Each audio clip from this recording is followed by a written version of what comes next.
두 번째 주제입니다. 박영수 측의 100억? 그럼 권순일은? 지금 박영수가 해먹은 게요, 여러분 무시무시할 정도로 나오고 있습니다. 일단 박영수라는 사람, 우리가 특검 박영수로 알고 있죠. 그리고 이 사람 이름 모르는 사람 없어요. 근데 얼마 전에는 수산업자한테 고급 외제차를, 그것도 뭐 외제차 중에서도 빨간 스포츠카, 뭐 젊은 여자들이나 타고 다니는 스포츠카를 박영수가 수산업자 김태우한테 빌려가지고, 본인 말이에요. 그리고 나서 그걸 부인한테 한번 시승을 해보라고 했다, 이랬다는 거예요. 그래서 기자실에서 웃음거리가 된 일이 있습니다. 왜? 아니 박영수 와이프가 65인가 6인 할머니급인데 빨간 스포츠카 페라리를 타고 싶을까? 그거 어떻게 생각하십니까? 그러니까 이 박영수는 빨간 페라리를 와이프한테 준 게 아니라 혹시 뭐 이런 소문이 있었어요. 그런데 박영수가 하여튼 와이프에 줬다고 했습니다. 그리고 나중에 뒤늦게 자기가 페라리 빌린 값을 김태우한테 250만 원을 줬다. 이거 말이 됩니까, 여러분? 그래서 제가 이 사람 진짜 지저분한 사람이다, 이렇게 생각을 했었습니다. 그런데 이 박영수라는 사람이 지금 혐의점만 봐도 어마무시한 거예요. 일단 첫째, 이 사람이 이 설계자인 이재명과 더불어서 화천대유는 물론이고 온갖 사건에 다 이렇게 끼어 있는 겁니다. 숟가락이 안 올라간 데가 없어요. 그러면 숟가락 첫 번째, 화천대유의 상임 고문이 박영수였습니다. 2016년 4월부터 2016년 11월까지. 두 번째, 화천대유의 이 넘버 2 키맨이라고 할 수 있는 남욱 변호사. 이 사람이 대장동부터 뭐 위례부터 막 난리치고 지금 미국으로 도망갔죠? 이 남욱 변호사의 변호를 했던 사람이에요. 이 사람이 또 이제 이 걸린 게 있었었죠. 이 부동산 쪽으로. 그때 변호를 박영수가 해줬습니다. 그래서 무죄를 받아냈어요. 대단하죠, 여러분? 자, 세 번째는 박영수의 딸은 화천대유에서 일하면서 연봉 6천만 원에다가 15억에 가까운 알짜 아파트를 분양을 받았어요. 와, 대단합니다. 거기다가 이게 중요한 거예요. 오늘 나온 건데 박영수의 인척이라고 하는데 이 사람이 이 분양을 하는 분양업자라고 합니다. 그리고 이 사람이 회사를 막 뭐 분양하고 시공하는 뭐 이런 회사를 막 서너 개 갖고 있죠. 근데 이 회사, 이 분양업자한테 김만배가요 100억을 줬다는 거예요. 왜 주죠? 아니 분양업자면은 진짜 속된 말로요, 이렇게 화천대유 같은 이런 곳에서 받아도 시원찮은데 분양업자한테 100억을 줬어요.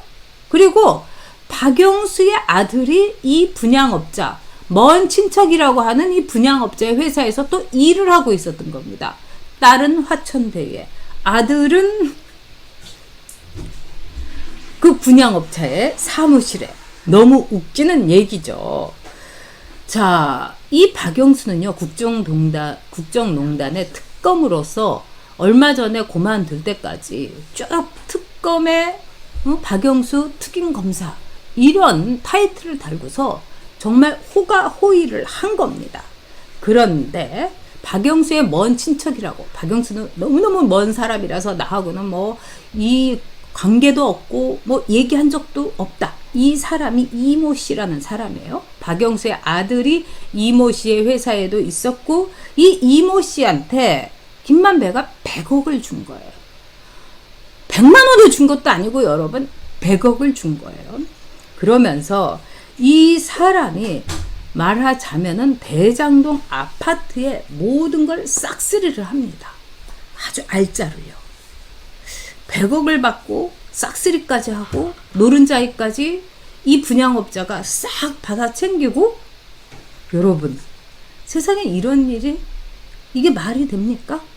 이게 거꾸로 돼도 우리가 막 난리를 칠 일인데 이게 말이 되냐고요.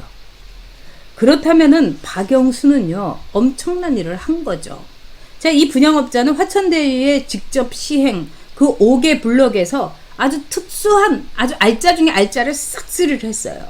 그리고 김만배가 100억까지 이 사람한테 줬어요. 어떤 생각이 드십니까?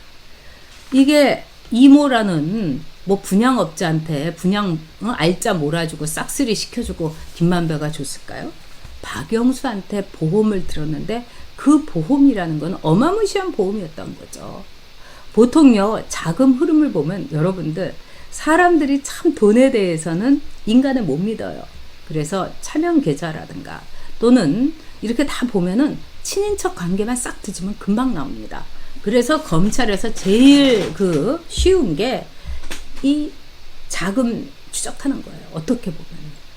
그러니까 박영수 같은 경우는 친인척한테 준 거예요. 금방 나오지 않습니까? 그러니까 압수수색을 전방위로 다 해야 되는 거예요. 김만배부터 다 시작을 해갖고. 와, 비상식적인 일. 한 번도 경험해보지 못한 나라. 이 박영수가 정점을 찍고 있습니다. 만배가 분양업자한테 100억을 바쳐 딸 취직해 아파트 하나 줘. 거기다가 이 이모라는 사람한테 노른자리를 싹 쓸어줘. 박영수는요, 그동안에 정말 돈을 억수로 많이 벌었지 않습니까? 그런데도 이렇게 탐욕을 부린다는 거. 또 이런 사람이 이 정말 검사로서 국정농단을 했으면은 얼마나 정권의 입맛대로 움직였을까, 저는 이런 생각이 듭니다. 그래서 박영수는 언론 구속해갖고 그 치사하고 더럽고 그 추악한 일면을 싹 드러내게 해야 돼요. 굉장히 중요한 인물입니다. 근데 여러분, 와, 박영수한테 100억 줬대? 그러면 어떤 사람이 여러분 떠오르십니까? 저는 딱 권순일 대법관이 떠오릅니다. 이 사람 말이죠.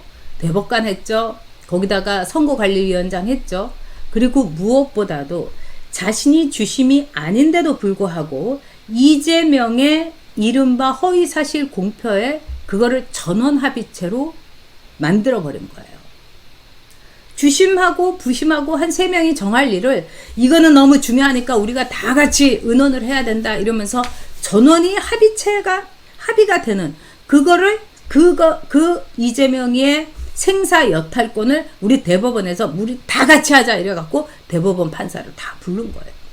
그렇게 만든 게 권순일이에요. 어마어마한 일을 한 거죠. 거기다가 이 대법원은 이재명한테 굉장히 유리해요. 나중에 이재명이 무죄라고 한 6명 가운데서 2명이 이재명의 사시 동기예요. 그러니까 이재명의 사람들로 포진을 한 거죠.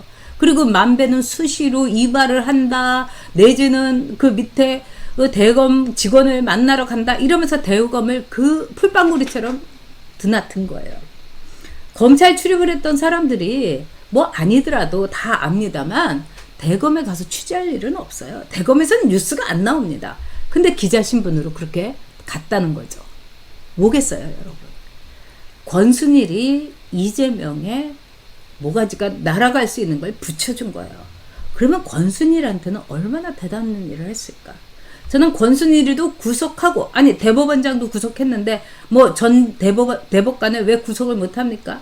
구속을 하고 다 파헤치고 그 자금 흐름 다 봐야 됩니다. 그러면 아마 이번에는 여러분 1,000억이 나올 수도 있고 2,000억이 나올 수도 있겠죠. 왜 이재명이 뭐 여기에서만 설계를 했겠습니까? 이재명이 설계한 게 한두 건이 아닌데 어마어마한 게 터질 겁니다. 그래서 진중권 교수가 이건 제2의 조국이다 했는데 제2의 조국하고는 비견이 안 된다고 봐요. 진짜 당군 이래의 최대 비리, 우리가 상상할 수 없는 어마어마한 비리. 아수라는 이건 아무것도 아니었어. 요즘은 영화가 현실을 못 따라가죠. 아수라가 다큐였나? 아수라는 공이 빠진 거예요, 여러분. 공을 더 붙이고 공을 1개나 2개는 더 붙여야 될 거고, 아수라에 안 나왔던 대법관이라든가 이런 사람도 다시 출연을 시켜서 이 감독님께서 김성수 감독이 아수라2를 꼭 찍어야 된다 이런 생각이 듭니다. 박영수 측의 100억? 그럼 권순일을 어마무시한 거죠, 여러분.